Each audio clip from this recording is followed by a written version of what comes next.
Hello everyone. तो आज हम पढ़ेंगे ignore term and examination for BLIE 225 communication skills. तो इसमें इस वीडियो में मैंने कोशिश करी है कि मैंने सारे के सारे 15 के 15 यूनिट्स कवर अप कर लिए हैं, और मैंने ये भी कोशिश करी है कि प्रिडिक्टेबल क्वेश्चन सारे इसी वीडियो में मैंने ले लिए, और साथ ही साथ जितने कंसेप्ट हो सकते थे वो सारे कवर करने की मैंने कोशिश करी है। इसका पेपर जनरली 70 मार्क का आता है।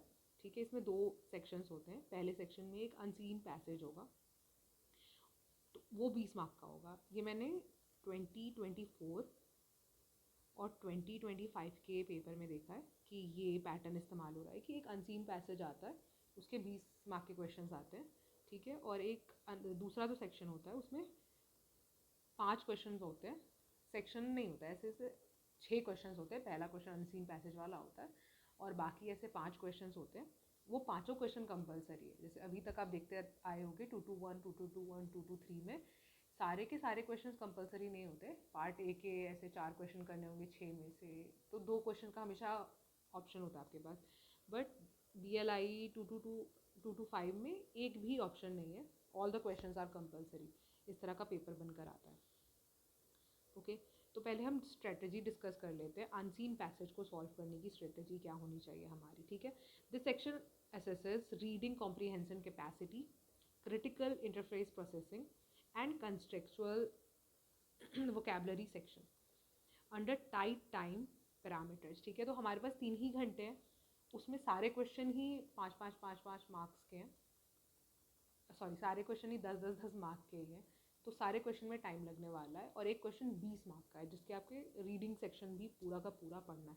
ठीक है, तो कुछ चीज़ें हैं जो आपको पहले से माइंड सेट में लेकर जानी है कि पहले, सबसे पहले जैसे ही आप पेपर आपको मिलता है, अनसीन पैसेज के सारे क्वेश्चन आप पहले पढ़ लो। ठीक है, वो क्वेश्चन पढ़ने से क्या होगा ना कि आपके माइंड में एक फ्रेमवर्क सेटअप हो जाएगा कि ये क्वेश्चन के आंसर्स मुझे ढूंढने हैं। तो उसके बाद जब आप अनसीन पैसेज पढ़ोगे तो आप वो फ्रेजेस लोकेट कर पाओगे जिसके क्वेश्चन आपने पढ़े थे। तो एक क्वेश्चन है, मान लीजिए कि what is the meaning of this word. ठीक है, या फिर what does the author mean by this sentence.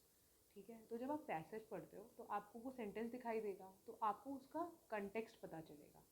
सो लेकिन अगर आप शुरू में ही पूरा पैसेज पढ़ने बैठ गए तो क्या होगा कि you will not understand the context of the question, क्योंकि आपको क्वेश्चन पहले से पता ही नहीं था। इस वजह से try to analyse the question first and then go to passage reading. ठीक है, और उसकी वजह से आपको contextual substitution and then you can answer the question accordingly. ठीक है, तो this was the logic for the first 20 marks that you are gonna get short if you practise this. ठीक है, इस तरीके से आपको 20 मार्क्स मिल जाएंगे। Now let's revise block wise. ठीक है, पहला यूनिट जो है that is style of communication and barriers to listening. ठीक है, तो इसमें हम थोड़े एग्जॉस्टिव डेफिनेशंस, मतलब एकदम जो आ सकता है, मैंने बहुत कोशिश करके इन सब में वो सारे डेफिनेशंस और वो सारे कंसेप्ट इंक्लूड करने की कोशिश करी है जो एग्जैक्टली इम्पॉर्टेंट है। ठीक है, तो सबसे पहले हम समझते हैं व्हाट इज़ कम्युनिकेशन। ठीक है, तो कम्युनिकेशन क्या होती है? बातचीत। Okay, so a dynamic multi stage continuous process including the transmission, reception and translation of information, facts, data, idea और emotional expression। ठीक है, एक डायनेमिक मल्टी स्टेज यानी कि एक इंसान से दूसरे इंसान के बीच में होता हुआ एक ऐसा प्रोसेस है ये, जिसमें बातें जा रही हैं, उसके द्वारा रिसीव हो रही हैं, और वो समझ भी रहा है, जो दूसरा इंसान है उसे समझ भी आना चाहिए, और वो प्रोसेस करेगा उसके बाद क्या, जो भी मैंने बोला है उस दूसरे इंसान को वो चीज़ें समझ आनी चाहिए। ठीक है, तो उसमें क्या फैक्ट्स थे, क्या डेटा छुपा हुआ है उसमें, मेरी बातों में क्या आइडिया है, व्हाट वाज माय एक्सप्रेशन, ये सारी चीज़ें कवर अप होनी चाहिए कम्युनिकेशन में।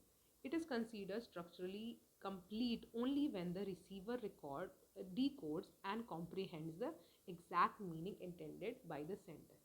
ठीक है, ये नहीं होना चाहिए कि मैंने बात बोल दी और मैं निकल गई। ठीक है, कम्युनिकेशन सिर्फ तभी होगी जब सामने वाला इंसान भी समझ रहा है। Okay, so communication loop components. ठीक है, कम्युनिकेशन लूप के कंपोनेंट्स क्या है? सबसे पहला है सेंडर।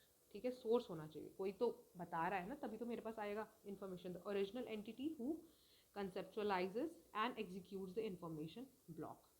ठीक है, उसके बाद एनकोडिंग। ओके, एनकोडिंग क्या होती है? The mental translation of abstract data और thought into transmittable structural symbol, language, written codes और साइन। ठीक है, एक इंसान है, वो अपना मैसेज भेजना चाहता है। ठीक है, उसने एक खत बना दिया है। ठीक है, वो खत वो भेजना चाहता है, तो अब वो खत भेजने के लिए उसको सबसे पहले खत लिखना पड़ेगा। तो वो जो खत लिख रहा है, दैट इज जिस भाषा में लिखेगा वो एनकोडिंग है। अब वो मैसेज है। अब उसने सोच लिया कि मैं इसको हिंदी में या बंगाली में या फिर मतलब जिस भी भाषा में इसे लिखना चाहता हूँ। ओके, तो वो भाषा उसने सोच ली। अब वो मैसेज सोचेगा। ठीक है, कि क्या लिखना क्या है मुझे। The tangible physical product generated by encoding, spoken sound waves, written text, digital packets. ठीक है, अब मैसेज क्या है उस खत में, दैट इज़ मैसेज। ठीक है, अब आता है चैनल और मीडियम। अब मैं भेजूँगा कैसे? क्या मैं एक चिड़िया बुला कर भेजूँगा, बहुत गंदी चिड़िया? ठीक है, या कि मैं इसको मेल करूँगा, दैट इज़ माई पैसेज। कि मैं किसके थ्रू मैं ये भेजूँगा। ठीक है, द एग्जैक्ट फिजिकल पाथवे और carrier system through which the message travels. ठीक है, ambient air, telephone line, digital fibre links. तो अभी जनरली यहाँ पर अभी डिजिटल वर्ल्ड की बात हो रही है, तो यहाँ पर कैसे टेलीफोन के थ्रू कॉल करके कम्युनिकेशन होती है, या फिर डिजिटल फाइबर लिंक्स के थ्रू ऑनलाइन जो आपको कम्युनिकेशन मिलती है, उस तरह से that is the channel here. अब रिसीवर आता है। ठीक है, सबसे पहले सेंडर ने मन में सोचा कि किस तरह से मुझे मैसेज भेजना है, किस भाषा में भेजना है। फिर उसने मैसेज ड्राफ्ट किया। ड्राफ्ट करने के बाद उसने सोचा कि अब मैं किस मीडियम से उस रिसीवर तक पहुंचाऊंगा। और फिर आता है रिसीवर, जिसको वो मैसेज मिलेगा, द टारगेट ऑडियंस और the individual designated to capture and process the transmission. अब आती है एनकोडिंग की बारी। ठीक है, एनकोडिंग में क्या होता है? अब रिसीवर के पास आ चुका है। ठीक है, मान लीजिए उसने खत जापनीज़ में लिख दिया था। ओके, अब रिसीवर के बाद जो खत आया है उसे जापनीज़ पढ़नी नहीं आती है, तो अब उसको उसको समझना होगा। ही और she has to translate it. ठीक है, the cognitive processing and conversion of symbol back into raw psychological meaning. जो इसके समझ में आए, जो रिसीवर के समझ में आए, वो उसे ऐसी ही भाषा में ट्रांसलेट करेगा और फिर अपने आप को समझाएगा। That is decoding. ठीक है, बोलते हैं ना इसे डी कोड कर दो, दैट इज़ डी कोडिंग। अब आता है फीडबैक। अब इसे जो मैसेज मिला है वो उसका एक रिप्लाई बनाएगा, that's a feedback. The response loop return to the sender which confirms correct interpretation and closes the cycle. ठीक है, that is feedback. Now comes noise, any internal और external disruptive force that degrades और alters the message mid transmission. अब इन सब के बीच में अगर कुछ हो जाता है, आंधी तूफान की वजह से लेटर गुम हो गया, ठीक है, कुछ भी अगर प्रॉब्लम होती है, दैट इज़ अ नॉइज। ठीक है, ये एक एडिशनल पॉइंट है। This is not part of the series but it is also a part. So ये एक एडिशनल पॉइंट है।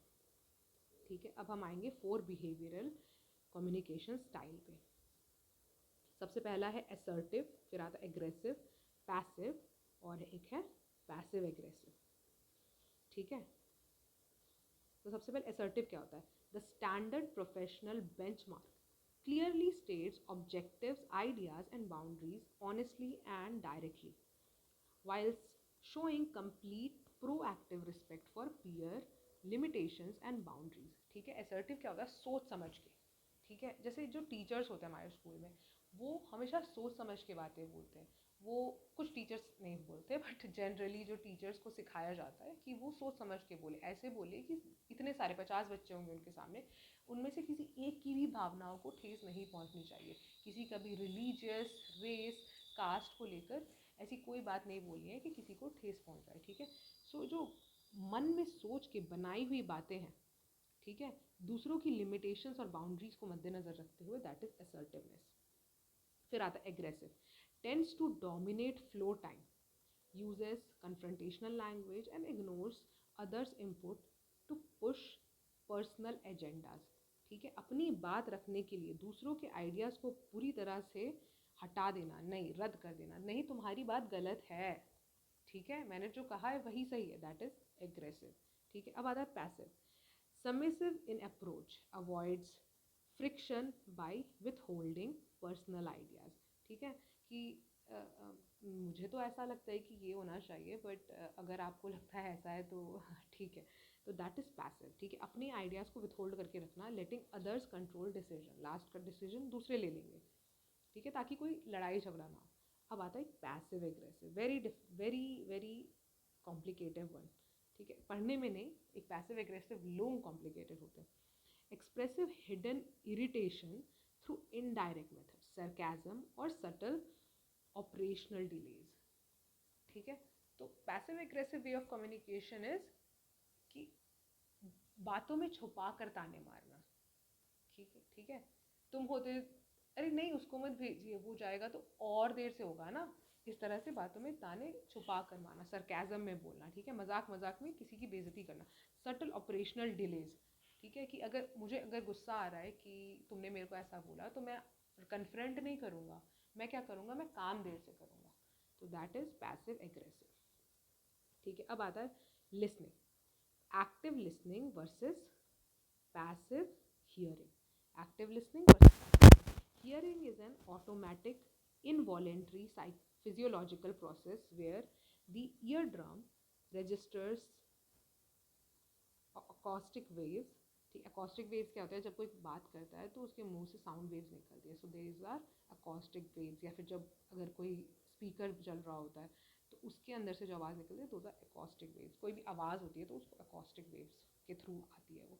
Listening is an active cognitive discipline that requires sustained attention, interpretation, memory recall and physical validation। अब listening क्या होता है, मैं सुनूं, मुझे याद रहे। ठीक है, मैं ध्यान से सुनूंगा तो मुझे समझ भी आएगा। ओके, एंड फिजिकल वैलिडेशन, सुना है तो रिप्लाई भी करना है। हाँ, ऐसा होना चाहिए।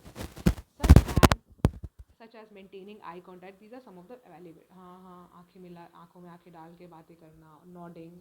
ठीक है, तो that is active listening versus passive hearing. Active listening क्या होती है, मैंने सुना, मैंने रिप्लाई किया। ठीक है, और मैंने समझा भी। पैसिव हियरिंग क्या होता है कि अपना काम करते करते दूसरों की बातें भी सुन ली, लेकिन ध्यान दिया था बट बातें सुनी। ठीक है, okay, now rigorous rules of grammars. चलो, the mechanics of subject verb agreement. ठीक है, सब्जेक्ट वर्ब एग्रीमेंट पढ़ेंगे हम। वो रूल क्या है, a singular subject must be prepared with a singular verb form. Sorry, paired not prepared. ठीक है, एक सिंगुलर, एक सब्जेक्ट एक ही वर्ब फॉर्म के साथ पेयर होना चाहिए। And a plural subject must be paired with a plural verb from across all present tense assertion. ठीक है, तो अभी हम देखते हैं पहला रूल क्या है। पहला रूल है इंटरवेनिंग फेज। ठीक है, phase that sits between the subject and the verb, like along with, as well as. ठीक है, और including. Do not change the number of the true grammatical subjects. Incorrect. The chief librarian, along with his senior assistants, are organizing the archive. ठीक है, ये गलत sentence है। अब इसमें गलती क्या है? ठीक है, सुन के सही लग रहा है बट गलती क्या है? The chief librarian, along with his senior assistants, is organizing the archive. जो पहले आता है ये एक इंसान है ना, ये सिंगुलर है, ये लोग प्लूरल है, असिस्टेंट्स प्लूरल है, तो आर नहीं आएगा, पहले के लिए ही वर्ब लगेगा। ठीक है, तो जो चीफ लाइब्रेरियन है उसी का वर्ब आएगा, सिंगुलर का वर्ब इज आएगा। चले चाहे बाद में आर आ गया है, लेकिन पहले का वर्ब लगेगा। ये है इंटरवेनिंग फ्रेज। अगर बीच में कोई फ्रेज आ जाता है तो भी बाद में इज लगेगा। ठीक है, या फिर पहले वाले का वर्ब लगेगा। अब आता है correlative conjunctions. When subjects are linked by neither or nor या फिर either or, the verb must change the number of the closest noun block. जैसे कि neither the records clerk nor the supervisors is present. ठीक है, लेकिन होना क्या चाहिए था, neither the records clerk nor the supervisors are present. इस बात का मतलब क्या है? इस बात का मतलब है जैसे कि यहाँ पर क्या था, यहाँ पर हम एक चीज़ हमने यहाँ लिखी, एक चीज़ यहाँ लिखी, और जो तीसरी चीज़ है वहाँ पर हमने वर्ब यूज़ किया है। तो ये जो वर्ब है वो पहले वाले का मानेगा, ठीक है, दूर वाले का, पहले वाले का, ठीक है, फर्स्ट और सेकंड, फर्स्ट वाले सब्जेक्ट का वर्ब लगेगा। लेकिन नीदर और नॉर के केस में या ईदर और के केस में हमने तीन चीज़ें लिखी, फर्स्ट, सेकंड, अब यहाँ पे हमने वर्ब डाला। वर्ब जो है वो पास वाले का बात मानेगा, ठीक है। तो यहाँ पे सुपरवाइजर्स है, यहाँ पे रिकॉर्ड क्लर्क ये एक ही इंसान है, ये प्लूरल है, ठीक है। लेकिन वर्ब किसका लगेगा? प्लूरल का, क्योंकि नीदर नॉर और ईदर और के केस में कोरिलेटिव कंजंक्शन आता है। फिर तीसरा जो रूल है वो है इंडेफिनिट प्रोनाउंस। इंडेफिनिट प्रोनाउंस में like each, everyone, anyone, someone and nobody, ठीक है, जिसमें बहुत बड़ा ग्रुप इन्वॉल्व होता है। ईच तो एक ही इंसान है, बट बाकी सब में are always treated as singular. ये सब ही सिंगुलर की तरह ही ट्रीट किए जाएंगे, ठीक है। जैसे everyone in the administrative department have completed the training block, but no, has completed, because everyone will be treated as singular, ठीक है। चलिए आगे बढ़ते हैं। अब एक क्वेश्चन जो आ सकता है इस यूनिट से, ठीक है, और a type of question that can come, what do you understand by active listening? Discuss the major physical and psychological barriers that hinder effective listening in a professional work space, ठीक है। तो active listening is a structured intentional communication practice that requires the receiver to fully focus, comprehend, retain, and respond to the message being delivered by a speaker। एक इंसान जो क्या बात बोल रहा है उसके बातों को ना सिर्फ वो सुने, उसको समझे, उसे अपने मन में रखे, यानी कि याद रखे, और फिर एक अच्छा रिस्पॉन्स भी दे, उसे कहते हैं active listening. Unlike passive hearing which is merely a physiological sensory reception, ठीक है, कि गलती से सुन लिया था, चलते चलते सुनने में आ गया, ठीक है, that is passive hearing of audio waves. Active listening is a cognitive discipline. It demands that the listener eliminates internal mental noise and observe the speaker non-verbal indication, यानी कि अपने मन में, जैसे हम किसी की बात सुन रहे थे पर कभी कभी हम उनकी बातें नहीं सुन रहे हैं, हम अपने मन में कुछ सोच रहे हैं, ठीक है, तो वो सोच एक साइड रख के हम उसकी बात अच्छे से सुने, दैट इज एक्टिव लिसनिंग, ठीक है। Such as gestures and micro expression maintains consistent but comfortable eye contact, ठीक है, ऐसा नहीं कि इंटेंसली उसकी आंखों में ही देखना है, नहीं, कंफर्टेबल होना चाहिए। Use physical indications like rhythmic nodding और signal comprehension. core defining phase of active listening is paraphrasing or asking target clarifying question upon completion, ठीक है, ensuring that the zero data divergence has occurred between the sender's intent and the receiver's comprehension layout, ठीक है। तो बीच बीच में सबसे अच्छा तरीका क्या है दिखाने का कि हम एक्टिव लिसनिंग कर रहे हैं, उसने जो बात बोली है उससे रिलेटेड क्वेश्चन पूछना, ठीक है। जैसे कि हमें कोई बता रहा है महाभारत की स्टोरी, तो हम पूछे अच्छा राजा शांतनु, अच्छा उसकी जो तीसरी पत्नी है उसका नाम क्या था? ओके, दूसरी पत्नी है उसका नाम क्या था? तीसरी तो पत्नी नहीं थी, बट हाँ, इस तरह से क्वेश्चन पूछो, ठीक है। Moving ahead, next is physical barriers क्या हो सकते हैं, ठीक है, एक्टिव लिसनिंग करने से हमें क्या क्या रोकता है वर्क स्पेस में, ठीक है। सबसे पहला है acoustic ambient disturbance, ongoing near by structural constructions, loudly vibrating ventilations और एयर कंडीशनर शाफ्ट। मतलब ऑफिस में जितनी भी नॉइसेस फैली हुई है उसकी वजह से हो सकता है कि हम एक्टिव लिसनिंग ना कर पाए। दूसरी चीज़ है हार्डवेयर और machining vulnerability, faulty electronic audio system, ठीक है। अब अगर ऑफिस में कुछ ख़राब है, टेलीफोन ज़ोर ज़ोर से बजे जा रहा है, ठीक है, और माइक्रोफोन्स प्रोड्यूसिंग स्टैटिक हिस, ऐसे कुछ कुछ चले जा रहे हैं जिसकी वजह से डिस्टर्बेंस हो रही है, उसकी वजह से एक्टिव लिसनिंग नहीं हो सकती। नेक्स्ट इज बॉडी और सेंसरी फटीग, हम बहुत थक चुके हैं भाई, इतना काम कर करके थक गए हैं कि अब हम दूसरों की बातें सुन रहे हैं तो सर दर्द हो रहा है, तो हम डेफिनेटली उसकी बातें कभी भी कॉम्प्रिहेंड नहीं कर पाएंगे, ठीक है। अब साइकोलॉजिकल बैरियर, ये था फिजिकल बैरियर। साइकोलॉजिकल बैरियर्स क्या है? Premature evaluation and judgement, ठीक है। The common cognitive error where a listener forms rigid conclusion और रिफ्यूटेशन आफ्टर द टॉपिक और the speaker capability before the speaker has even completed their opening thoughts, ठीक है। Speaker ने बताना ख़त्म भी नहीं किया है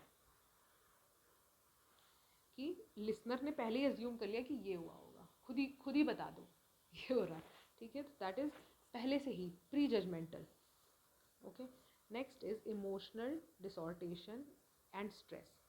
If a listener is experiencing extreme occupational anxiety, hidden anger, or personal stress, the brain enters a self-referential defense state, and prioritizing processing internal panic over decoding external message accurately is not really possible, ठीक है। अगर उसके मन में खुद ही stress, जो मैं listener हूँ, मेरे मन में खुद ही स्ट्रेस है, मैं तुम्हारी बातें कहाँ से समझूंगी, ठीक है। Next is selective listening and entrenched bias, ठीक है। filtering incoming language so that you only notice the data blocks that match your existing personal, cultural or political beliefs while completely blocking out valid facts and contradicting your viewpoint, ठीक है। ऐसे बहुत लोग करते हैं, जैसे कि आजकल रील्स भी बन रही हैं कि a man will only listen कि तुम तो कोई काम भी नहीं करते हो, मैं कब काम नहीं करता हूँ, ठीक है।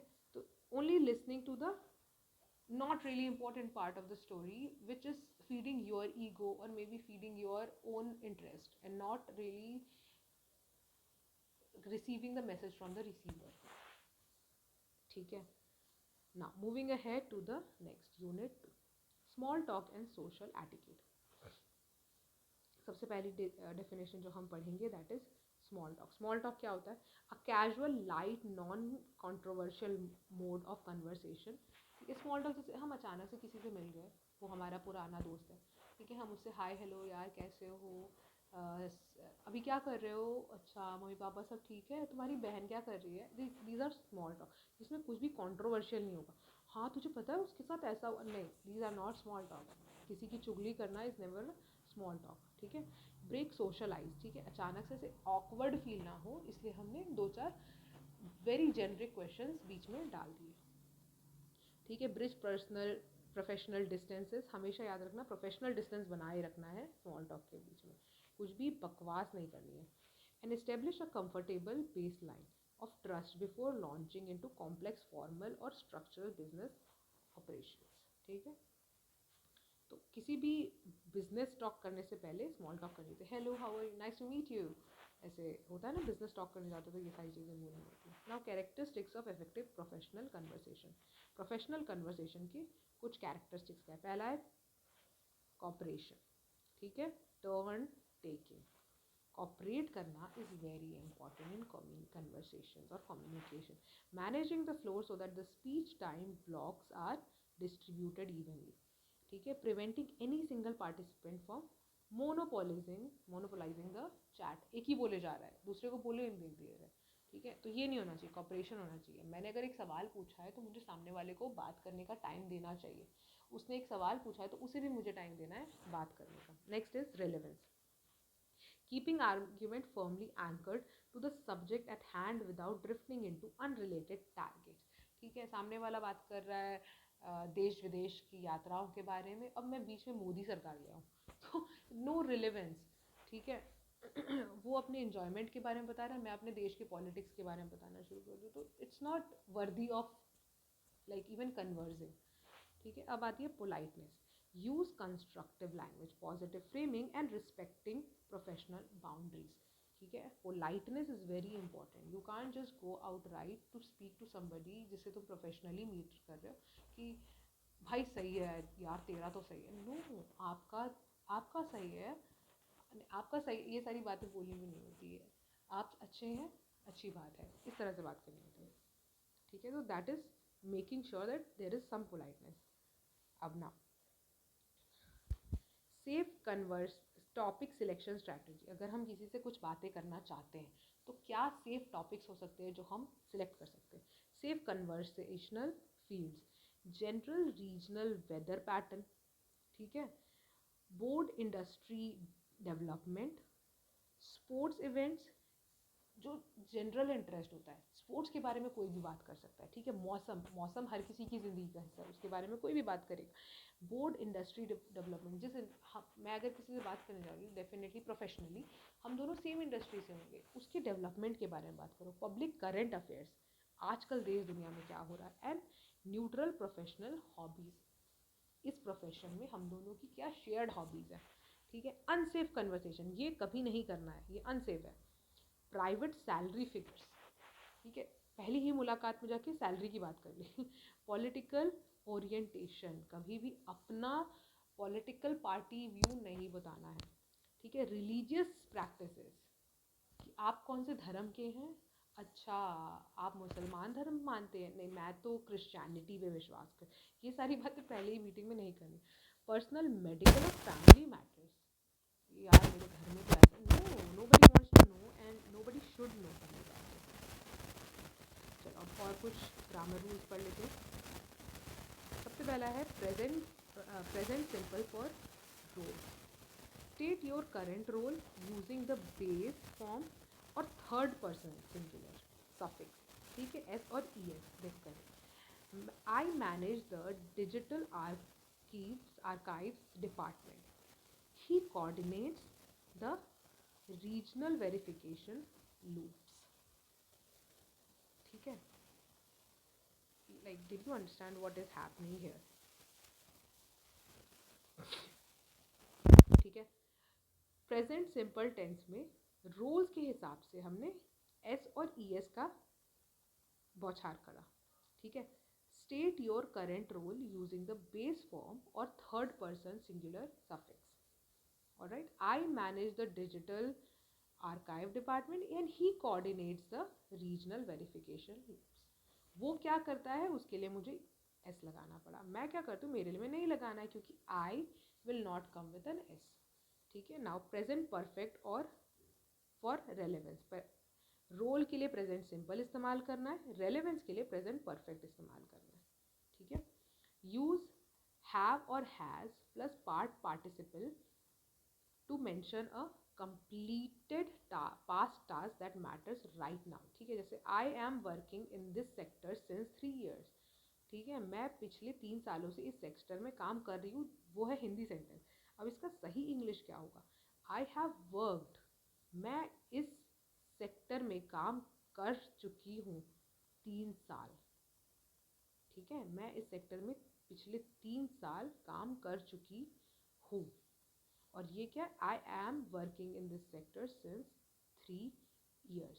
रेलेवेंस नहीं है ये जो सेंटेंस है ये रेलेवेंस नहीं है, ये सेंटेंस रेलेवेंस दिखाता है, ठीक है। इस सेक्टर में तो मैं काम कर चुकी हूँ पिछले 3 साल, ठीक है, मैं इस सेक्टर में काम कर रही हूँ पिछले 3 साल से, is not relevance, it's what, past participle,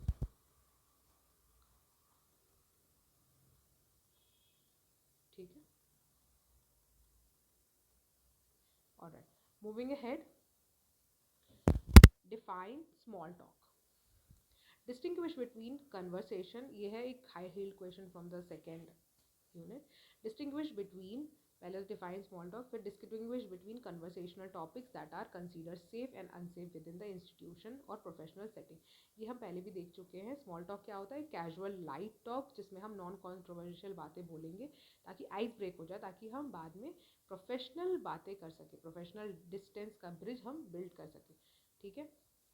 Rather than focusing on deep task execution, small talk centers on human connection, ठीक है। Small talk is the basis of human connection. सीधे ही जाके ये मुद्दे की बात कर दी, नहीं, हाय हेलो तो करेंगे ना। Participant in the social, intelligent, emotionally balanced and approachable and respectful of the basic protocol governing workspace environment. Workspace environment में ये सारी चीज़ें जिसके अंदर मौजूद है, वो क्या करेगा, सबसे पहले स्मॉल टॉक करेगा, काम की बात इस डायरेक्ट नहीं करेगा। Now moving ahead to comprehensive categorisation matrix. सबसे पहले सेफ कन्वर्सेशन क्या होते हैं और अनसेफ कन्वर्सेशन क्या होते हैं, हमने पहले ही देख लिया। जनरल वेदर की बातें, ट्रांजिट, ये सारी सेफ कन्वर्सेशन है। Industrial news, general current affair, professional milestone, shared hobbies, ये सब सेफ कन्वर्सेशन। अनसेफ क्या है? Personal financial matrix and salary unsafe है। पॉलिटिकल ओरिएंटेशन एंड इलेक्शन, ये सारी चीज़ों के बारे में बात करना अनसेफ है। Deep religious views and intimacy, ये सारी चीज़ें अनसेफ है। ठीक है, अब हम आ चुके हैं यूनिट 3 में। यूनिट 3 में हम क्या पढ़ने वाले हैं? Institutional profile and work space responsibilities. ठीक है, सबसे पहला इंस्टीट्यूशनल प्रोफाइल क्या होता है? Institutional profile a highly structured objective summary document that outlines an organization's identity, administrative history, command chain and primary service or deliverables। तो इंस्टीट्यूशनल प्रोफाइल क्या होता है? एक बहुत अच्छी तरह से स्ट्रक्चर्ड, ठीक है, जो भी हमें काम करना है उसका summary that outlines an organisation identity, जो उसमें बताएगा कि ये ऑर्गेनाइजेशन का बेस क्या है, ये क्या करती है ये ऑर्गेनाइजेशन। ठीक है, एडमिनिस्ट्रेटिव हिस्ट्री, क्या क्या अचीव कर चुकी है, एंड चेन ऑफ कमांड, ठीक है, किस तरह से काम करती है, एंड प्राइमरी सर्विस और डिलीवरेबल, और क्या प्रदान करती है, वो सारी चीज़ें एक समरी के अंदर बना देना। That is institutional profile. हमारी प्रोफाइल होती है, ठीक है, हमारी फ़ोटो होती है, उसमें हमने क्या क्या अचीव, कहाँ से पढ़ाई की है, नाम पता, ये सब के बाद कहाँ से पढ़ाई की है, क्या काम कर चुकी है, क्या वर्क एक्सपीरियंस है, क्या क्या टास्क आते हैं हमें, क्या क्या लैंग्वेजेस आती है। इसी तरह से इंस्टीट्यूट का भी एक प्रोफाइल होता है जिसमें उसके सारे डिटेल्स होते हैं। ठीक है, core component of profile, profile में होना क्या क्या चाहिए? पहला है विजन एंड मिशन स्टेटमेंट। सबसे पहला जो एक स्टेटमेंट हम लिखते हैं ना, a person who believes in smart work rather than hard work, एक रिज्यूमे में एक लिखते हैं ना, वैसे ही विजन एंड स्टेटमेंट कि मैं कौन हूँ और मैं क्या करना चाहती हूँ। ठीक है, next is historical evaluation narrative, अभी तक क्या क्या किया है मैंने। नेक्स्ट है ऑर्गेनाइजेशनल हायरार्की, ठीक है, a clear chart mapping the chain of command for from executives down to the front line staff. क्योंकि इंस्टीट्यूशनल चीज़ों के बारे में बात हो रही है तो इसमें एक चेन ऑफ कमांड भी होना चाहिए कि मेरे ऑफिस में ये सारे लोग काम करते हैं, इस तरह के काम होते हैं। ठीक है, पर्सनल प्रोफाइल में नहीं होगा ये। नेक्स्ट, डिलीवरीज एंड सर्विसेज, क्या क्या काम करता है ये इंस्टीट्यूट, उस बारे में ये सारी चीज़ें होनी चाहिए। ठीक है, अब चलो एक और ग्रामर का रूल पढ़ लेते हैं। Ongoing state, verbs describing status और routine must match the present singular और प्लूरल फॉर्मेट। ठीक है, the registry maintains over 40,000 files. ठीक है, ये प्लूरल है इसलिए मेंटेन्स आया है। ठीक है, तो जो डिस्क्राइबिंग स्टेटस है, वर्ब का डिस्क्राइबिंग स्टेटस और routine must match the present, जो भी जिस चीज़ के बारे में बात हो रही है उसका सिंगुलर प्लूरल फॉर्मेट मैच करना चाहिए, तो यहाँ पे मैच हो रहा है। Now close history action, next rule is use definite past tense inflections, ed और irregular forms when a specific past time is stated or implied। अगर एक टाइम पीरियड आ चुका है वहाँ पर हमें ed या फिर irregular forms यूज़ करने, जैसे कि the regional department is founded in 1994, जबकि होगा क्या, was founded in 1994। ठीक है, तो पास्ट टेंस लगाना बहुत ज़रूरी है।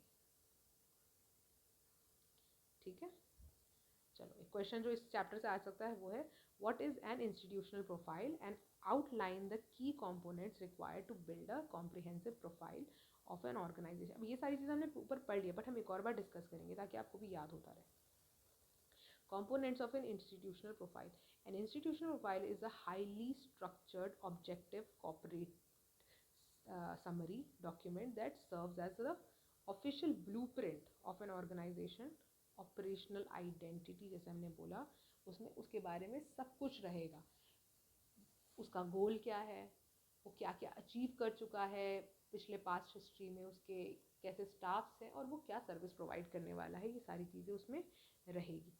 ठीक है, अब 4 कोर स्ट्रक्चर कंपोनेंट्स क्या है उसका, पहला है विजन एंड मिशन, ठीक है, मैनिफेस्टो, फिर historical milestones and evolution narrative, फिर आएगा ऑर्गेनाइजेशन का हायरार्की जिसमें हम गवर्नेंस फ्रेमवर्क भी बताएंगे, एंड फिर deliverables, resources catalogues and services. ठीक है. Moving ahead to the next unit, that is 4 and 5 together, self profiles and professional portfolios. Very important portfolio, पिछले एग्जाम में आ चुका है.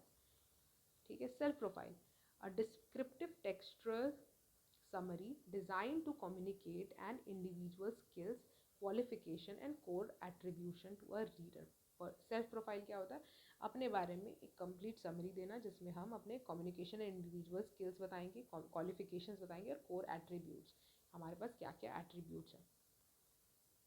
ठीक है. Moving head to personal portfolio. Portfolio क्या होता है? अ क्यूरेटेड फिजिकल और digital archive containing verifiable evidence and real world artifacts like degree transcripts, certificate, recommendation letters, project code, layout blueprint that proves those textual claim empiricals. ठीक है. अभी जो मैंने जितनी बातें अपनी सेल्फ प्रोफाइल में बताई थी उसको साबित करने के लिए I submit a PDF.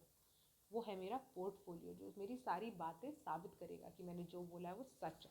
That is my portfolio. ठीक है. अब हम कुछ रूल्स पढ़ेंगे ग्रामर्स के फिर से. ठीक है. तो पहला है rule number 1, absolute obligation. Must show that an action is mandatory under institutional rules. ठीक है. कैंडिडेट मस्ट कहाँ लगता है? जब वो कंप्लीटली इम्पॉर्टेंट है, करना ही है, नहीं करने से दैट इज़ अ क्राइम. ठीक है. शुड कहाँ लगता है? शुड लगता है जब कोई आपको एक एडवाइस देता है. ठीक है. आप अच्छी बात आप करोगे तो आप एक अच्छे नागरिक बनोगे, बट आप कर भी सकते हो, आप नहीं भी कर सकते हो, ये टोटली अप टू यू. ठीक है. सो जैसे candidates must submit there verified credentials before the evaluation round. Evaluation से पहले अपने क्रेडेंशियल सबमिट करने ज़रूरी हैं, नहीं कि फेल हो जाओगे. You don't do it, you fail और यू बिकम अ क्रिमिनल. ठीक है. इस तरह का सिचुएशन में मस्ट लगता है.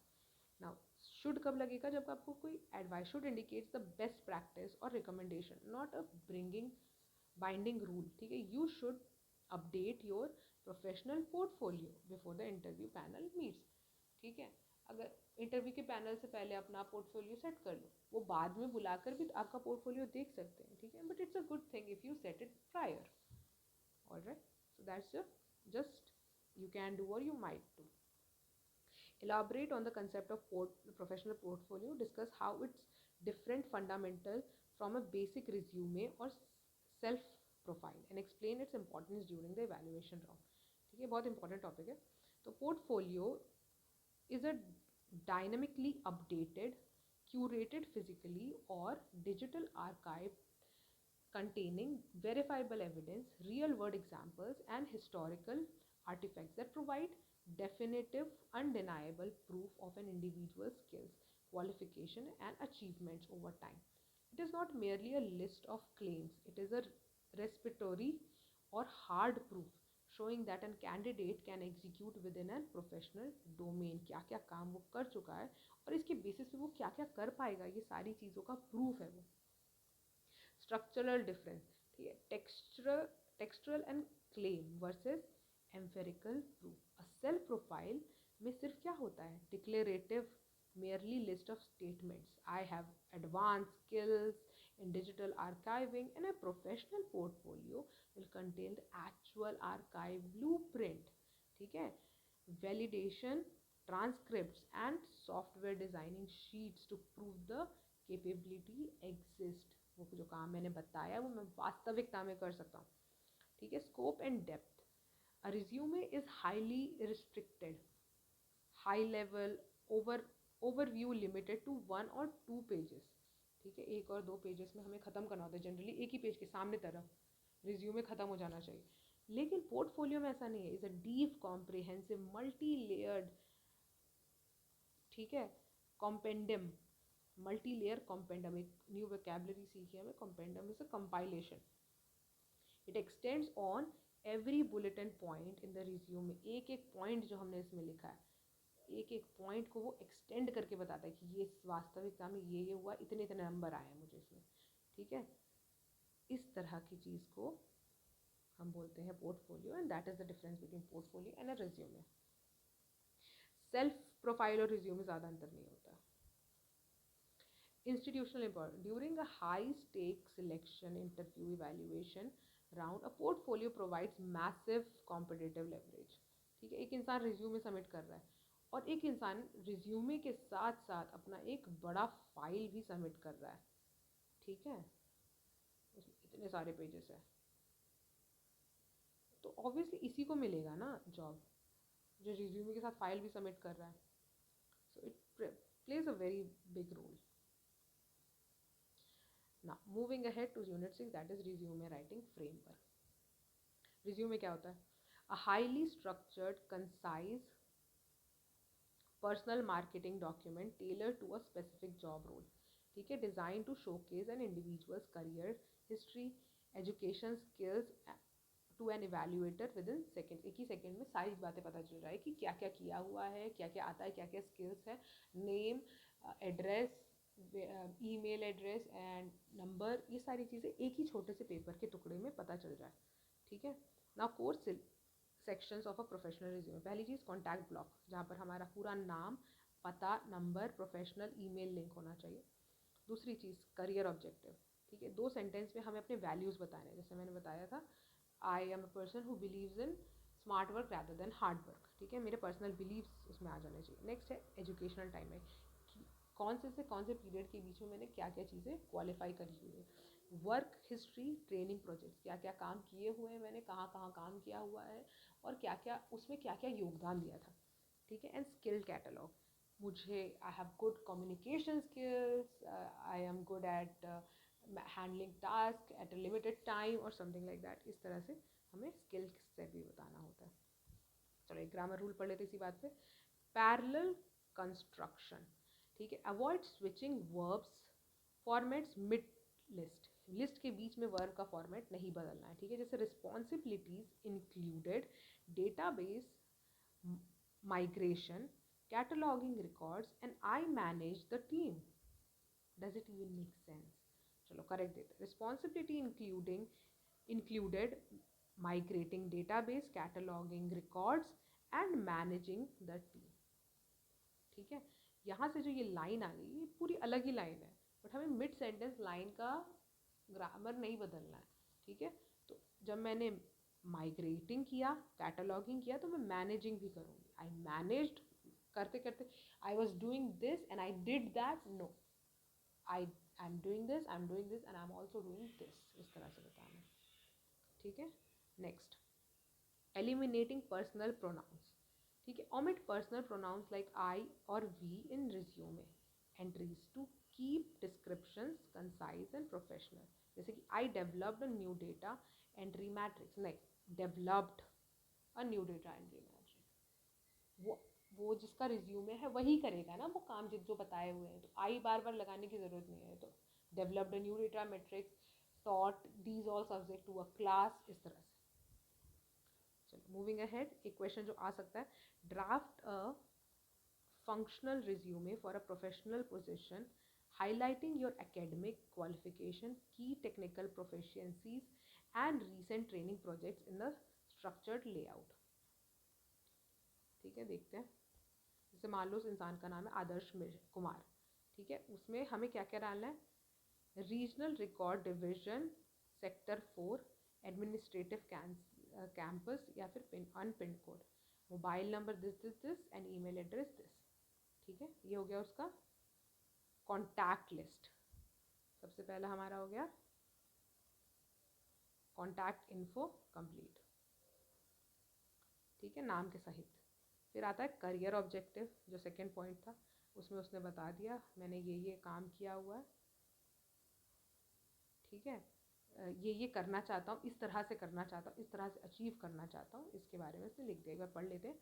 मिटिकुलस and dedicated professional seeking to secure a structural position within a institutional environment. ठीक है, मिटिकुलस, दिल लगा के काम करता हूँ, aiming to deploy advance technical competencies, systematic data, blah blah blah, इस तरह से उसने बता दिया। ठीक है, उसको इस तरह से काम करना चाहता हूँ।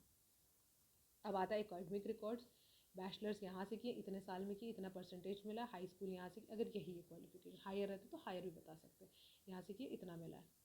Core skills and proficiencies. ठीक है, क्या क्या, टेक्निकल कॉम्पिटेंसी और interpersonal skills, active listening very important skill अभी पढ़ा है हमने, ठीक है। Clear public speaking, assertive negotiation and constructive group collaboration, ठीक है। टेक्निकल कॉम्पिटेंसीज के advance data classification, digital database operation, proficiency, ठीक है, ये सारी चीज़ें, ये सारे स्किल्स बताना ज़रूरी होता है। नेक्स्ट आता है technical projects and training records, और कहाँ कहाँ काम किया हुआ है मैंने, ट्रेनिंग रिकॉर्ड्स क्या है मेरे, और फिर एक डिक्लेरेशन।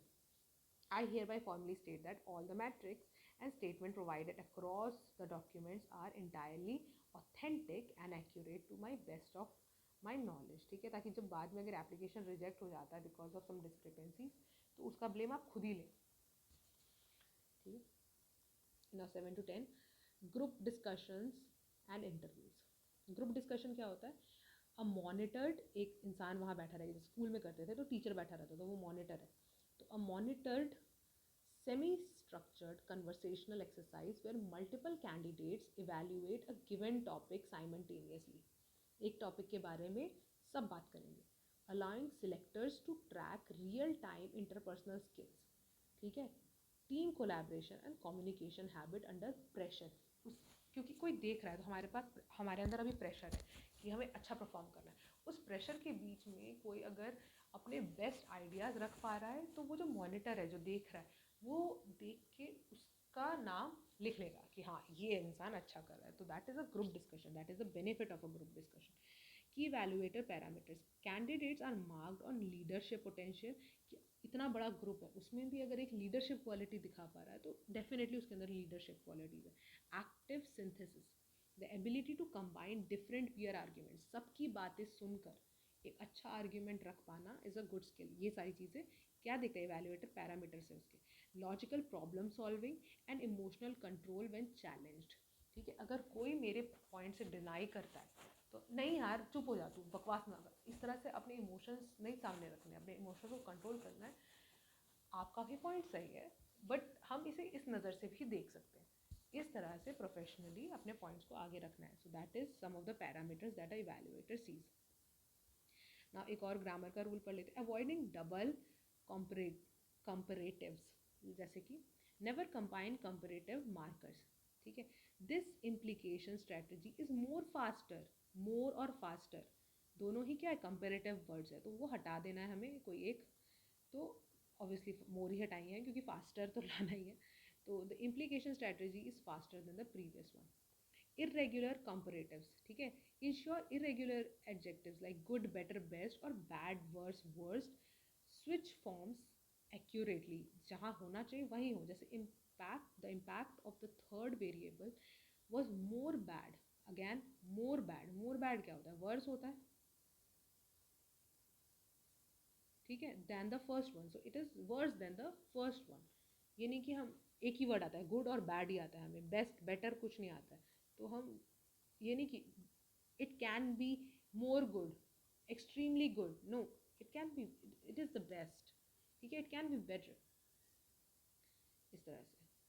चलिए आगे एक क्वेश्चन जो एग्जाम में आ सकता है, what core communication competencies do evaluator look for during a group discussion, ठीक है। Provide an exhaustive list of dos and don'ts candidates must maintain, क्या क्या करना चाहिए क्या नहीं करना चाहिए। ग्रुप डिस्कशन में इवैल्यूएटर क्या क्या देखते हैं, हमने पहले ही देख लिया, लीडरशिप क्वालिटी, ठीक है, in a group functionality, function facilitation, group facilitation में लीडरशिप क्वालिटी। दूसरा एनालिटिकल लॉजिकल फैक्ट मैनेजमेंट, ठीक है, जो बातें हो रही हैं वो फैक्चुअल और एनालिटिकल हो, ठीक है। एक्टिव सिंथेसिस, ठीक है, listening to peer and building a unified summary conclusion, ठीक है, सबकी बातें सुनिए फिर एक अच्छा मुद्दा लेकर आया। इमोशनल कंपोजर, रिमेन कम्प्लीटली काम and polite when challenge by aggressive candidate, दूसरा कैंडिडेट चैलेंज करेगा तो भी पोलाइट रहना है। क्या करना है क्या नहीं करना है, करना क्या है पहले, इनिशिएट विथ क्लियर फैक्ट्स, हमेशा start the discussion with only you understand the core themes, theme समझ आइए तभी कन्वर्सेशन स्टार्ट करो।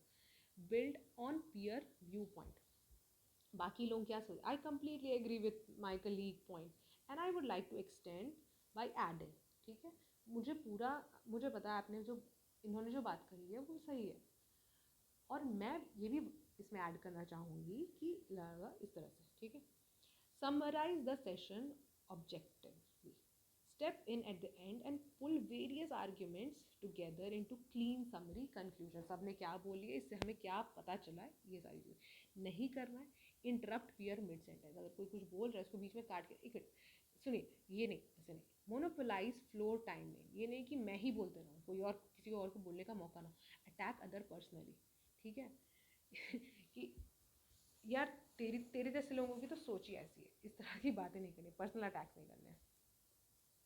चलिए नाउ यूनिट 8, पिछले में हमने पढ़ा 7 एंड 10, ठीक है। 7 to 10 नहीं था, वो 7 एंड 10 था, तो अभी हम 8 पढ़ेंगे। Presentation, structural presentation and visual tools. So presentation क्या होता है? Structured goal driven spoken address designed to transfer data, analyze findings or pursued an audience, typically supported by well designed visual tools. Presentation क्या होता है कि मैंने अच्छे से बनाया है अपनी बात रखने के लिए, कुछ एक्स्ट्रा पॉइंट समझने के लिए और ऑडियंस को मेरा मुद्दा समझाने के लिए। Very good visual tools.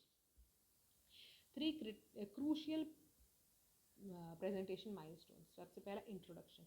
एक प्रेजेंटेशन में इंट्रोडक्शन होना ज़रूरी होता है, विच इज़ द हुक।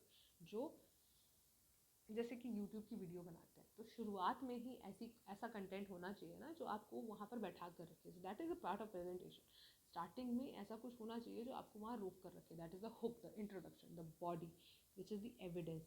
अब जो मैंने शुरू में बताया था कि ये करवा दूंगी मैं, वो करवाना भी है, तो that is the body. And then the conclusion, जो भी करवाया है लास्ट में summarisation is very important. Visual aids and design guidelines. Slides should supplement your spoken words, never replace them, ठीक है। एक स्लाइड में जो बातें लिखी हुई है वो एक सप्लीमेंट होना चाहिए जो आप बोल रहे हो। ऐसा नहीं होना चाहिए कि स्लाइड में जो लिखा है वही आप बोल दो, है ना। सेम टू सेम नहीं होना चाहिए। वो एक जैसे वो रिज्यूमे होना चाहिए और जो आपकी बातें वो पोर्टफोलियो होनी चाहिए, ठीक है। वो एग्जिस्ट होना चाहिए और आप उसको अच्छे से एक्सप्लेन करो, ठीक है। Maintain high contrast design and follow the 6 to 6 rule. A maximum of 6 bullet line पर स्लाइड एंड 6 वर्ड पर लाइन, ठीक है। एक सेंटेंस में 6 वर्ड्स होने चाहिए ताकि वो अच्छा दिखे, और एक पेज में 6 लाइन होनी चाहिए ताकि वो ज़्यादा भरा ना दिखे। तो 6x6 रूल का इस्तेमाल करना है। चलो ग्रामर रूल पढ़ लेते हैं। Sequential ordering. Use chronological adverbials to introduce a sequence of points. जैसे कि first we will evaluate the system requirements. Secondly we will review the budget limits, ठीक है।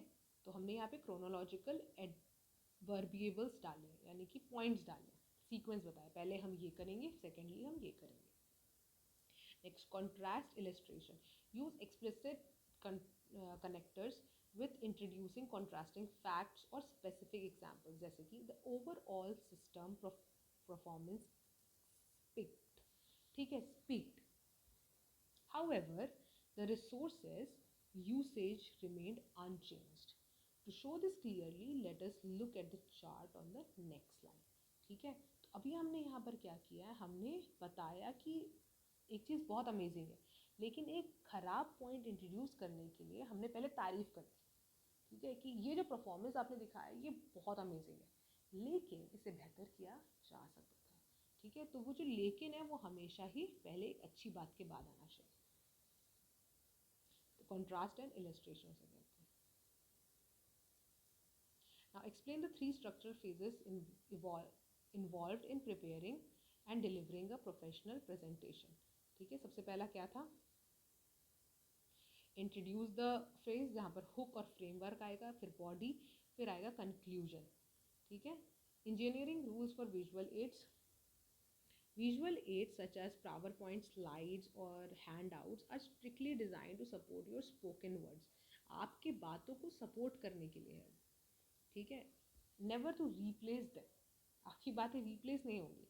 तो maintain the high contrast design, dark text और light background, हमेशा याद रखना light background पे डार्क टेक्स्ट या फिर डार्क बैकग्राउंड पे लाइट टेक्स्ट, लोगों को दिखना चाहिए कि प्रेजेंटेशन में क्या है, ठीक है। 6x6 rule and a max, which is the maximum of 6 lines per slide and 6 words per line. This keeps slides clean and ensures the audience listens to you instead of reading walls or text. भर भर के सिर्फ पढ़ ही रहे, ऐसा नहीं होना चाहिए। Telephone etiquettes and grievances scenario, unit number 9। Telephone etiquettes क्या होते हैं? The specialized set of professional rules, ठीक है, that governs institutional telephone conversation.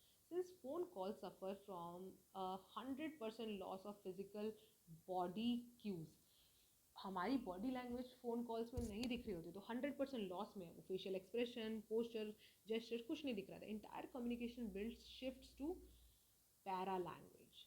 बातों में क्या हो रहा है? कैब, vocal tone, pitch, speed, clarity and volume, ठीक है। चलो, ग्रेवियंस मैनेजमेंट, किसी की दर्द भरी बातों को कैसे मैनेज किया जाता है फ़ोन कॉल में। The structure corporate process use to handle anger और complain callers.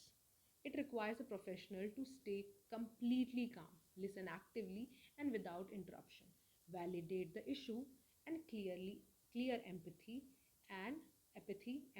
and commit to a specific resolution deadline, ठीक है।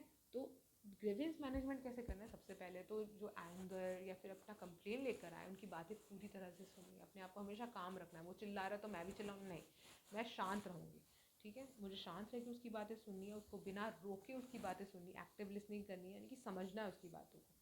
और जो भी इशू उसको फेस हुआ है, ये नहीं बोल सकते नहीं नहीं ऐसा नहीं हुआ होगा, नहीं, उसकी इशू को वैलिडेट करना है, क्योंकि उस इंसान ने इशू फेस किया, मैंने फेस नहीं किया, तो उसको वैलिडेट करना है, उसके साथ एम्पैथी दिखानी, उसकी जगह पर रख कर खुद को समझना है, and then commit a specific solution deadline. इतने दिन में आपका ये काम हो जाएगा, इस तरह से उसको एश्योरेंस देना है, ठीक है। चलो, ग्रामर रूल पढ़ लेते हैं।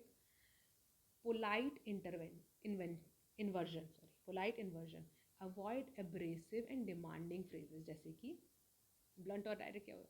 What is your record number? No, could you please provide me your record number? That is a good professional communication, ठीक है। Now, report statements using past shift. When logging a customer's complaint for a internal staff, shift the verbs backward into the past tense form, जैसे कि the system is failing, no, the caller started, जैसे कि मान लो उसने बोला कि the system is failing, now the caller stated that the system was failing। Caller के बारे में जैसे मैंने अभी किसी और को बताया, तो caller stated that the system was failing, ठीक है।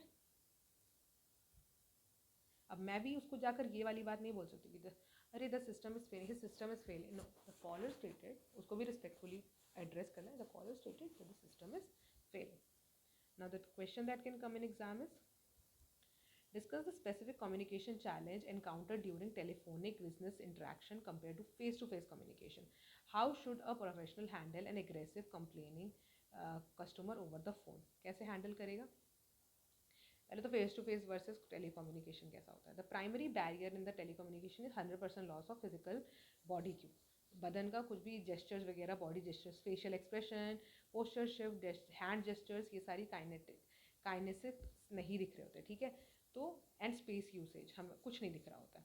In a face to face meeting there these cues make up over 55% of the communication, ठीक है। बात भी नहीं करनी पड़ेगी, दर्दनाक मुंह बनाकर हम किसी के हाथ पे हाथ रखकर इसे ये समझा सकते हैं कि we actually understand what you are saying, लेकिन ऑन द कॉल ये नहीं हो सकता, ठीक है। तो पूरा का पूरा जो बर्डन है वो पैरा लैंग्वेज में है, जो बातें हम कर रहे हैं उसी पे डिपेंड करता है, ठीक है। Tone, speed, volume and clarity से सब कुछ मिसअंडरस्टैंड हो जाएगा, ठीक है। टोन चेंज हो जाएगी, बातों का वॉल्यूम चेंज हो जाएगा, क्लैरिटी चेंज हो जाएगी, सब कुछ मिसअंडरस्टैंडिंग में चला जाएगा, ठीक है। Because the receiver can not see your expression, उसको नहीं पता कि तुम किस दौर से गुजर रहे हो, तो तुम्हें उसे शब्दों से समझाना है। येस आई अंडरस्टैंड, जैसे हम किसी के साथ बैठे होते हैं तो हम नॉड कर सकते हैं कि हाँ हाँ सही है, लेकिन जब हम फ़ोन में बात कर रहे हैं तो हम ये सारी चीज़ें बोलनी है। Yes I understand your what you are saying. Now, deescalate protocol, अभी हमने क्या क्वेश्चन क्या था एग्रेसिव कॉलर या कंप्लेंट कॉलर्स को कैसे हैंडल करना है। सबसे पहले तो डी एक्सक्लेट करना है सिचुएशन। कैसे? Maintain absolute vocab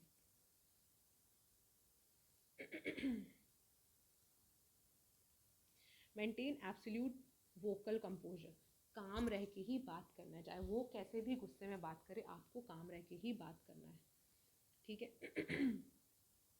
practice active listening, अच्छे से सुनना है, समझना है, ताकि हम उसकी बातों का अच्छे उसको एक्नॉलेज कर सकें। वो जो भी बोल रहा है उसको वैलिडेट करना है। अगर कोई गुस्से में आकर कुछ बोलता है, हमेशा rule number 1 is to understand what they are saying, rule number 2 is to always agree with them. That way ही उनका गुस्सा ठंडा होगा, क्योंकि अगर आप उससे डिसएग्री करोगे तो उनको लगेगा you are also attacking them like the world, ठीक है। Now commit a specific resolution timeline, कब तक ठीक होगा उसको बता देना है। कल सुबह 11:30 बजे तक सब सही हो जाएगा आपके घर में, ये उसको बता देना है, ताकि और सही हो भी जाना चाहिए, लेकिन फिर भी उसको एक टाइम देना है ताकि वो थोड़ा रीअश्योर हो जाए। Next unit is kinesis during interview rounds. Now kinesis क्या होता है? The formal study of non verbal communication through body language, facial expressions, postures and gesture.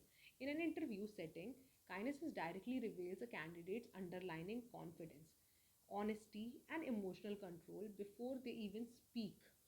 किस तरह से एक इंसान बैठता है, दोज आर द काइनेसिस, ठीक है। आपका बॉडी लैंग्वेज क्या है, एक इंटरव्यू में एक इंसान को देख के ही पता चल जाता है कि वो इंसान कॉन्फिडेंट है, डरा हुआ है, या फिर उसको कोई फ़र्क नहीं पड़ता है, वो नीडी है इस जॉब के लिए या नहीं। ये सारी चीज़ें उसकी बॉडी लैंग्वेज को देख के ही पता चल जाता है, बिना उसके बात किए। बात करने के बाद और चीज़ें पता चलती है, ठीक है। पोस्चर, ठीक है, sitting straight but comfortable with relax shoulder, projecting high confidence. एकदम सीधा बैठा हुआ है तो फोर्स्ड लगता है, ठीक है, सीधा भी बैठा हुआ है पर थोड़ा रिलैक्स भी है, तो दैट इज हाई कॉन्फिडेंस, ठीक है। And alertness, slouching shows fatigue और लैक ऑफ इंटरेस्ट, कोई काम में इंटरेस्ट नहीं है उसको। Eye contact, maintain natural comfortable eye contact, ठीक है, builds in immediate trust and shows focus. Rapidly looking away signals nervousness or lack of preparation. हर बात में इधर उधर देखते रहना नर्वसनेस की निशानी होती है। फिर आता है gestures. Use calm open hand gestures to emphasize key points, avoid nervous habits like fidgeting और पेन और विद अ पेन, और लाइक पेन को पकड़ के से हाथ दबा दबा के रखना, या फिर tightly crossing your arms which can make you look defensive, ठीक है, डिफेंसिव मोड में नहीं जाना है ना। Understanding another rule, isolating phrases add context but can not stand alone, ठीक है। जैसे कि during the panel interview evaluation, अगर यहीं पर लाइन ख़त्म हो गई, ठीक है, आगे कुछ भी नहीं है, तो it can not stand alone, ठीक है, ये कंटेक्स्ट है, ठीक है। Phrases add context but can not stay alone. अब मैंने ये फ्रेज बोल दिया, अब ये अकेला तो नहीं रह सकता, मुझे आगे बताना पड़ेगा, ठीक है। During the panel interview evaluation it was not very easy for me, ठीक है, इस तरह से।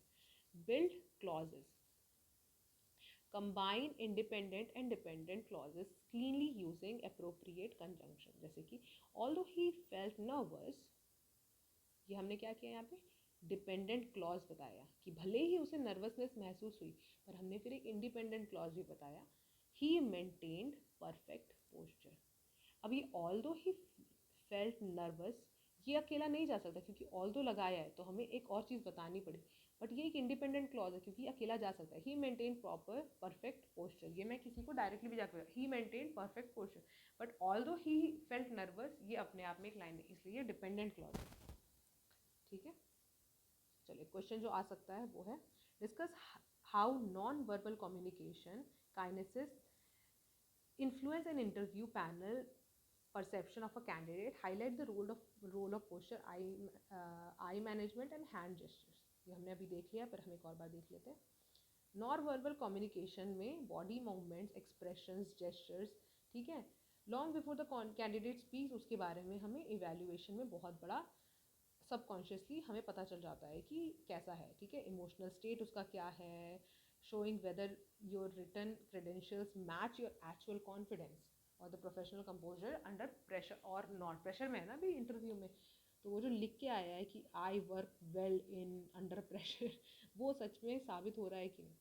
ठीक है, अब हमें क्या क्या चीज़ें हैं नॉन वर्बल पिलर्स, 3 क्रूशियल। पहला है पोस्चर, कॉन्फिडेंस ब्लूप्रिंट है वो। आई मैनेजमेंट, ठीक है, ट्रस्ट मैट्रिक्स है। कॉन्फिडेंटली कामली आई मैनेज करना है, आई कॉन्टैक्ट मैनेज करना है।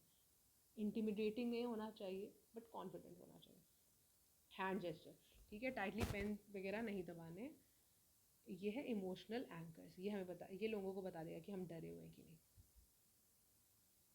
Now moving ahead to the unit number 12, the step by step writing pipeline. ठीक है, तो writing process, an organized mechanical workflow divided into clear planning and execution phase. This pipeline ensures that the formal documents stay focused, factual and tailored to the target reader. जो read करने वाला है उसके हिसाब से पूरी तरह से सही है और उसी के हिसाब से बना हुआ है। ठीक है, 4 प्री राइटिंग माइलस्टोन्स, क्या क्या हमें हमारे पास होना चाहिए राइटिंग से पहले।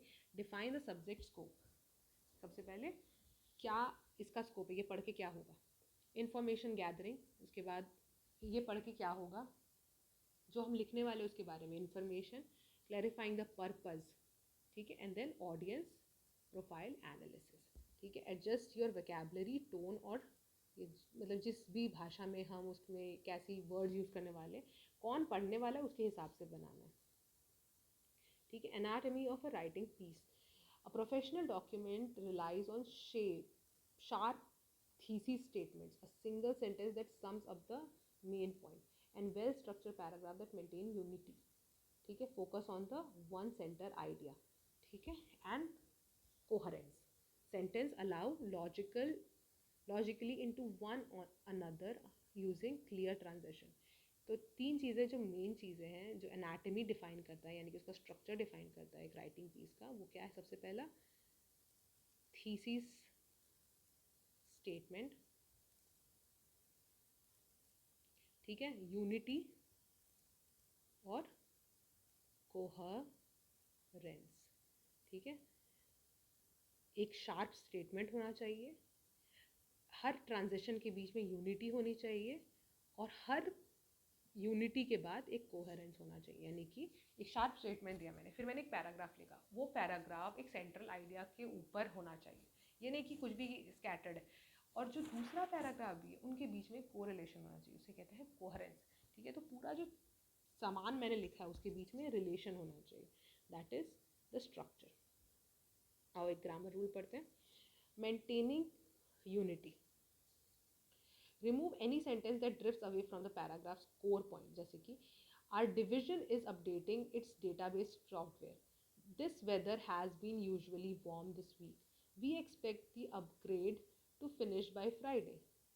ठीक है, अब इसमें वेदर की बात करने की कोई बात थी नहीं, तो हम उस लाइन को हटा दें। इस तरह से यूनिटी नहीं है इसमें, यूनिटी बनाने के लिए इस लाइन को हटाना ज़रूरी है। ठीक है, this is unity. Now using logical linkers, use appropriate transitions to show cause and effect और एड अ मैचिंग पॉइंट। जैसे कि data entry error rose sharply, consequently management ordered an immediate system audit, यानी कि data edit error अचानक से बहुत ज़्यादा होने लगा, तो उसके लिए कंसिक्वेंटली इसी के कंसिक्वेंसेस पे, तो ठीक है, तो कंसिक्वेंटली मैनेजमेंट ने क्या किया, इमीडिएटली सिस्टम ऑडिट पे डाल दिया कि क्यों हो रहा है भाई, दिखाओ।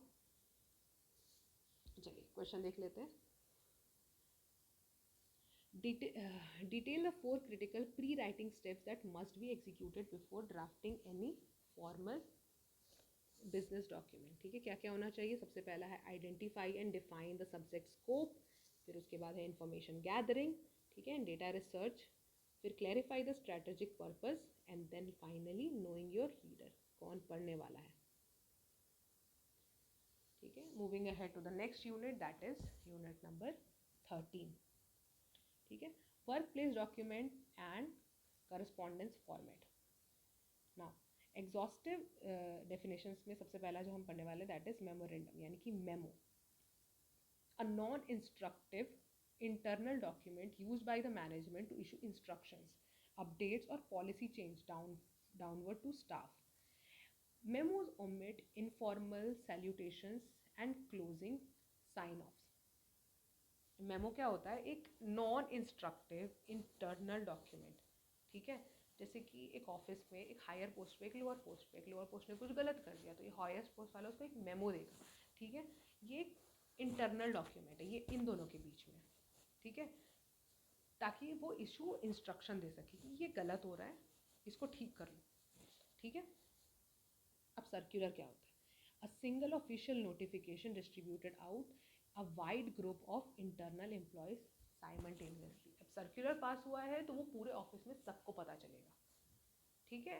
वो बुलेटिन बोर्ड पे लगाया जाएगा ताकि वो सब रीड कर सके। दैट इज मेमो था दो जन के बीच में, एक हायर पोस्ट और एक लोअर पोस्ट के बीच में, मैं उसको बताना चाहता हूँ, लेकिन एक सर्क्यूलर सबके पास जाएगा ना। एजेंडा और मिनट्स।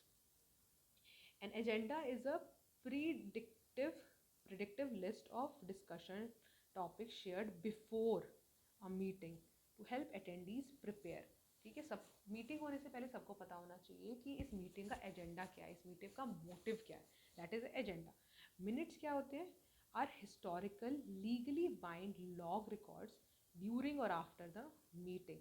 मीटिंग में क्या डिस्कस हुआ है उससे रिलेटेड पॉइंट्स, ठीक है, बुलेट्स, ठीक है, उसे हम बोलते हैं मिनट्स। चलिए एक और ग्रामर रूल पढ़ लेते हैं। Correct colon placement. Do not place a colon directly after a verb और प्रिपोजिशन, ठीक है। जैसे कि the core requirements are accuracy, speed and safety, ठीक है, नहीं, आर के बाद हम कोलन नहीं लगाएंगे।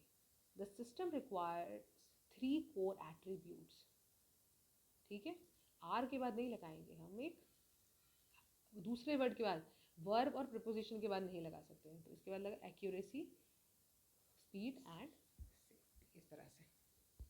सेमीकोलन इन कॉम्प्लेक्स लिस्ट, जैसे use semicolon in separate list items if those items already contain internal commas, जैसे कि representatives attends from the regional campus new Delhi, the record annex Mumbai and the local registry division.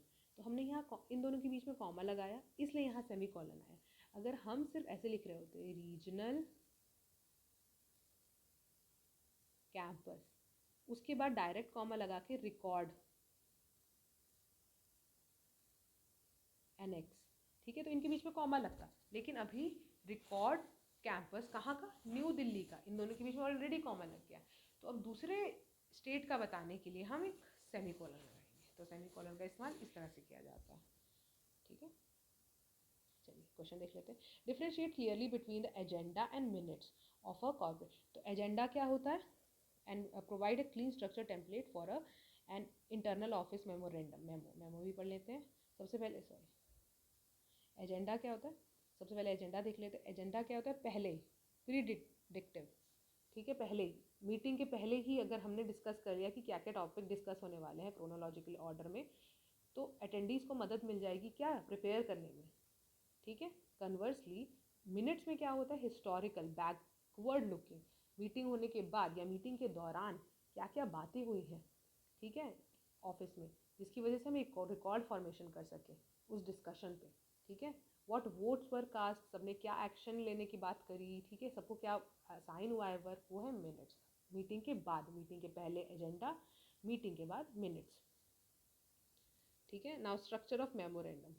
Memorandum में सबसे पहले क्या होगा? Central institute archive, institutional archive, memorandum to all the senior technical staff and section, जिन जिन को जा रहा है उनका नाम, from chief administrative officer record division, किससे जा रहा है? तो सबसे पहले हम ऊपर में लिखेंगे मेमोरेंडम, फिर आएगा टू, फिर आएगा फ्रॉम, फिर आएगा डेट, लेटर की तरह, फिर आएगा सब्जेक्ट, एकदम लेटर की तरह। अब this is to formally instruct all the section assistant to implement the update digital data classification blah blah blah, ठीक है, मंडे मॉर्निंग, इतने दिन में ये सब काम हो जाना चाहिए आपका मंडे मॉर्निंग तक। And recent audit clearly shows that ये हुआ था, ठीक है, तो बाय इतना रिजल्ट आ जाना चाहिए। नो इनफॉर्मल साइन ऑफ और salutations are required in internal memos, ये सारी चीज़ ये नहीं होना चाहिए। इनफॉर्मल साइन ऑफ, ठीक है, डेजिग्नेशन लिखा मैंने, योर्स फेथफुल, ये सारी चीज़ें नहीं चाहिए हमें, ठीक है, मेमोज में नहीं होता, ये यहाँ पर ख़त्म हो जाएगा memo. Moving ahead to the 14th, second last unit, letter layout format. Very important, letter आता ही है. Formal letter, a rigid, highly structured document used for official correspondence with external organization, directors or managers. Formal letters require strict layout blocks, including both addresses and clear subject lines and standard closing. An objective tone that completely bans contradiction. Uses do not instead of don't. ठीक है, don't लिखने से confusion हो जाएगा, इसलिए do not लिखना है ताकि समझ आए कि ये कहना चाहता था. Informal letter, a flexible warm communication state send to family और friends. It omits the requirement recipients business address and ठीक है सब्जेक्ट लाइन. इनफॉर्मली किसी दोस्त को, परिवार वालों को ऐसे लिख दिया. चलो एक ग्रामर रूल रहते हैं. Write out negatives. Writing out negative, जैसे always write negative modifier out completely. कभी भी आधा नहीं ले, जैसे वी शुडेंट की जगह we should not, aren't, are not. ठीक है. Write out future tenses. Expand all future tenses helpers, जैसे कि द डिवीजन इट विल होना चाहिए तो will. Deploy, the division will deploy the set system tomorrow. कल दे देंगे, तो पूरा लिखना है, सारी चीज़ें पूरी लिखनी है लेटर में. ठीक है ना. एक क्वेश्चन कर लेते हैं इसका. Highlight the primary structure and systematic difference between formal and informal letters. Draft a formal letter requesting permission from a director to access digital data catalog archives. चलिए, primary structural and systematic distinctions. Formal letter follow a highly rapid block design that includes both the sender's and recipient's full institutional address and explicit subject line. ठीक है, ये सारी और salutation sign off सब कुछ होता है systematically. They use a objective professional tone and eliminates all contradiction. Example, you must use do not instead of don't. Conversely, informal letters are written to family and friends. ठीक है, and omits recipient's institutional address, subject line, ये सारी चीज़ें हटा दी जाती है. subject object नहीं होता उसमें. Uses a relaxed, warm tone and freely incorporated conversational slangs. कुछ भी लिख सकते हैं हम उसमें. एक अब लेटर का फॉर्मेट सबसे पहले जानना है. सबसे पहले आएगा सेंडर्स एड्रेस, जो भेज रहा है. ठीक है, सेंडर्स एड्रेस. फिर आएगा डेट. फिर आएगा रिसीवर्स. ठीक है, रिसीवर्स एड्रेस. फिर आएगा सब्जेक्ट, उसको अंडरलाइन कर देना या बोल्ड में लिखना होता है. फिर आएगा क्या, सैल्यूटेशन. ठीक है, रिस्पेक्टेड सर, डियर सर पता नहीं क्या होता है, रिस्पेक्टेड होना चाहिए, रिस्पेक्टेड सर. फिर आएगी बॉडी. ठीक है, फिर आएगा ये तुम्हारा सिग्नेचर, तुम्हारा डेजिग्नेशन एंड योर्स फेथफुल्ली. ठीक है, ये सारी चीज़ें आएंगी एक लेटर में. ठीक है, ये फॉर्मेट याद रखना है. चलिए, final unit that is unit 15th, project proposal and framework.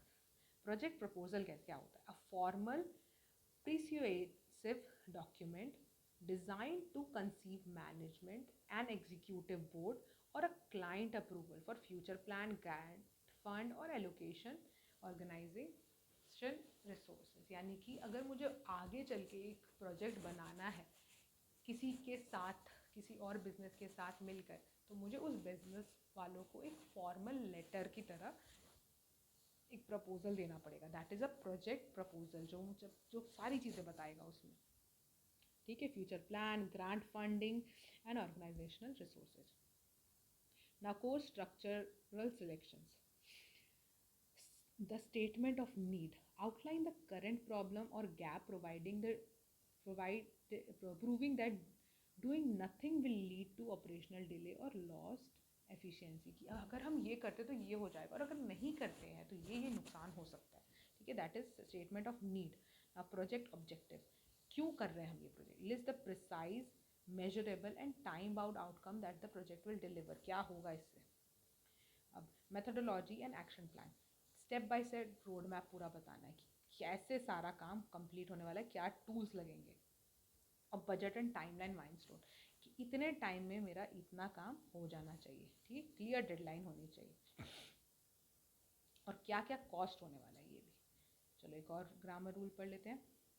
Forming the passive, combine the appropriate tense of the verb to be with the past participle of the main verb। जैसे कि active में कैसा है, the technical team will digitalize 50,000 records। Technical team 50,000 records digitalize करेगी। 50,000 records will be digitalized by the technical team. इतने सारे records digitalise किए जाएंगे टेक्निकल टीम के द्वारा, ये करेगी, इसके द्वारा ये किया जाएगा। ये होता है पैसिव। एक्टिव में क्या है, सीधे बता रहे हैं, मैं ये करूँगी। अब पैसिव में क्या होगा, मेरे द्वारा ये किया जाएगा, ठीक है। Rule number 2, omitting the actor for objectivity. जैसे drop the agent performing the action if it is implied और अननेसेसरी फॉर द पॉइंट, ठीक है। अगर पता ही चल रहा है कि ये इंसान ये काम कर रहा है तो उसका नाम लिखने की ज़रूरत नहीं है, ठीक है। The final configuration files were audited before deployment, ठीक है।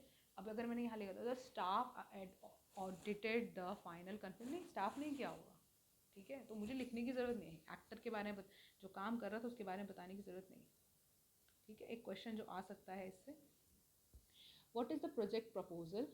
प्रोजेक्ट प्रपोजल क्या होता है, explain the essential structural section that must be included in a formal proposal, ठीक है। प्रोजेक्ट प्रपोजल अभी हमने देखा क्या होता है, ठीक है, एक फॉर्मल अपना प्लान बताता हुआ पिच कि मैं ये प्रोजेक्ट करना चाहता हूँ, मुझे ये फंडिंग, ये रिसोर्सेज चाहिए, ठीक है, ऑफिशियल परमिशन, ये सारी चीज़ें, फ्यूचर प्लान ये है मेरा, ये नहीं करेंगे इसलिए ये प्रोजेक्ट नेसेसरी, ये नहीं करेंगे तो ये हो जाएगा, और ये करने से ये मिलेगा। ये सारी चीज़ें बतानी ज़रूरी होती है, ठीक है। और वही चीज़ें हम यहाँ पर भी देखेंगे। स्टेटमेंट ऑफ नीड, क्यों चाहिए हमें ये प्रोजेक्ट, ये नहीं करेंगे तो क्या होगा, प्रोजेक्ट ऑब्जेक्टिव, करने पर क्या होगा, मेथडोलॉजी एंड लॉजिस्टिक प्लान, किस तरह से और क्या क्या चीज़ें के थ्रू ये काम हो पाएगा, and budget projection and milestone timeline, इतने पैसों में इतने टाइम में काम हो जाएगा, ठीक है। ऑलराइट, तो ये सारी चीज़ें थी। आई होप आप लोगों को ये वीडियो अच्छी लगी हो, और अच्छे से पढ़ेंगे तो ये सारे ही टॉपिक में से कुछ ना कुछ आ जाएगा, ठीक है। तो thank you so much. Alright, and I hope आप लोगों को ये वीडियो पसंद आई हो, तो लाइक और सब्सक्राइब ज़रूर करिएगा अगर आपको ये वीडियो अच्छी लगी, और इनफ लाइक होंगे तो आई विल मेक 2 to 6 का भी, ठीक है। So all the best and bye bye.